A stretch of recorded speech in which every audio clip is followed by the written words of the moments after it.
Hello दोस्तों, this is Manish and you are watching elite Manish sir की classes.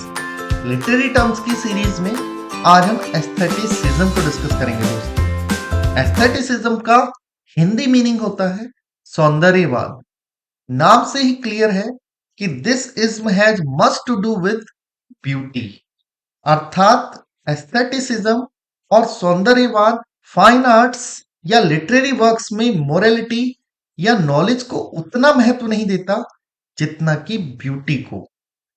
In other words, aestheticism कला के वास्ते कला अर्थात आर्ट फॉर आर्ट सेक की वकालत करता है दोस्तों, ना कि आर्ट फॉर लाइफ सेक की।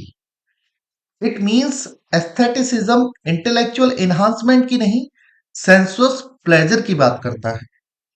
एस्थेटिसिज्म मोरालिटी सिखाने का नहीं, ट्रांसपोर्ट करने का काम करता है दोस्त। जब आप एस्थेटिसिज्म वाले किसी वर्क को पढ़ते हैं तो आप अपनी सुध बुध खो देते हैं और उस वर्क की दुनिया में ही पूरी तरह पहुंच जाते हैं। आई होप एस्थेटिसिज्म से रिलेटेड अभी तक की बातें आपके समझ आ गई होंगी। एस्थेटिसिज्म से रिलेटेड जो 4 पॉइंट हमने डिस्कस किए हैं वो है सौंदर्यवाद, appreciation of beauty, art for art sake और सेंसुस प्लेजर। अब लास्ट वाले पॉइंट को ही उठाते हैं और इसके माध्यम से एस्थेटिसिज्म की हिस्ट्री को खंगालने की कोशिश करते हैं दोस्तों। और हमारा लास्ट पॉइंट है सेंसुस प्लेजर।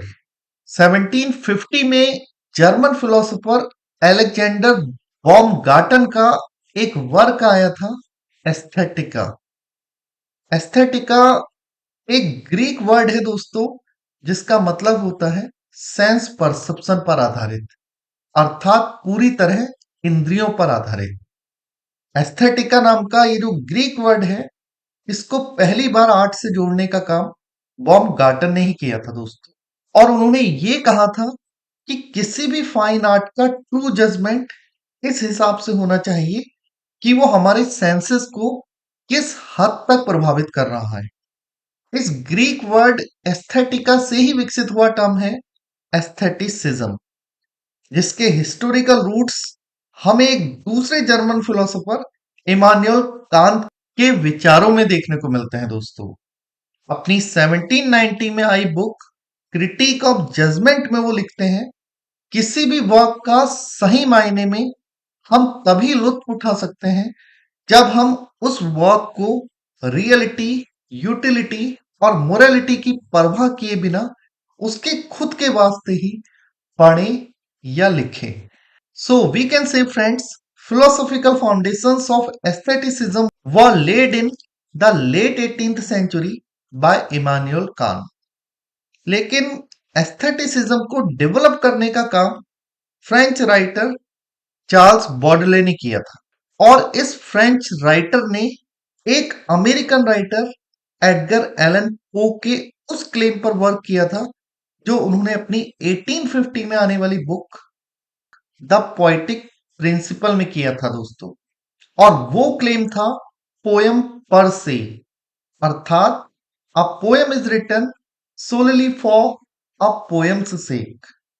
आई होप अभी तक की बात समझ आई होगी दोस्तों। Till now, we have talked about 3 important writers associated with aestheticism: Immanuel Kant, Charles Baudelaire, Edgar Allan Poe. Kant German थे, बॉडिलेयर फ्रेंच और पो अमेरिकन।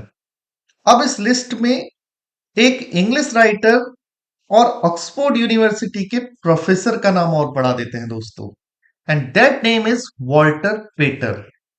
वॉल्टर पेटर ही थे दोस्तों जो इस एस्थेटिसिज्म वाले मूवमेंट को इंग्लैंड में विक्टोरियन एज के दौरान लाए थे।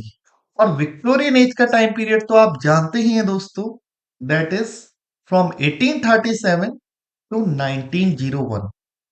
जब Victorian fine arts including literature ज्यादा फिलोसॉफिकल और मोरालिटी वाली बात अर्थात आर्ट फॉर लाइफ सेक की बात कर रहे थे दोस्तों, तो ऐसे समय में एस्थेटिसिज्म ने अपना प्रभाव इंग्लिश राइटर्स पर जमाना भी शुरू कर दिया।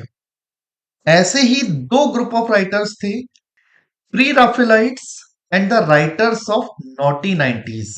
Naughty 90s के राइटर्स को ही डेकेडेंस राइटर्स या फिंडे सिकल राइटर भी कहा जाता है दोस्तों। प्री राफेलाइट ब्रदरहुड अगर 1848 में स्थापित हुआ था दोस्तों, तो नॉटी 90s 1890s वाले डेकेड को कहा जाता है। प्री राफेलाइट्स के अंतर्गत आने वाले राइटर्स हैं William Holman Hunt, John Everett malaise, दांते गैब्रियल रोसेटी, क्रिस्टीना रोसेटी। और इसमें हम एक नाम और जोड़ सकते हैं, वो है जॉन रस्किन का, और इन्हीं की बुक थी जिसका नाम था प्री राफेलिटिज्म, और ये बुक 1851 में आई थी दोस्तों। नॉटी 90s के अंतर्गत आने वाले राइटर्स हैं Oscar Wilde, Arthur Symons, Lionel Johnson, Henry Arthur Jones and Pinero can also be added to this list.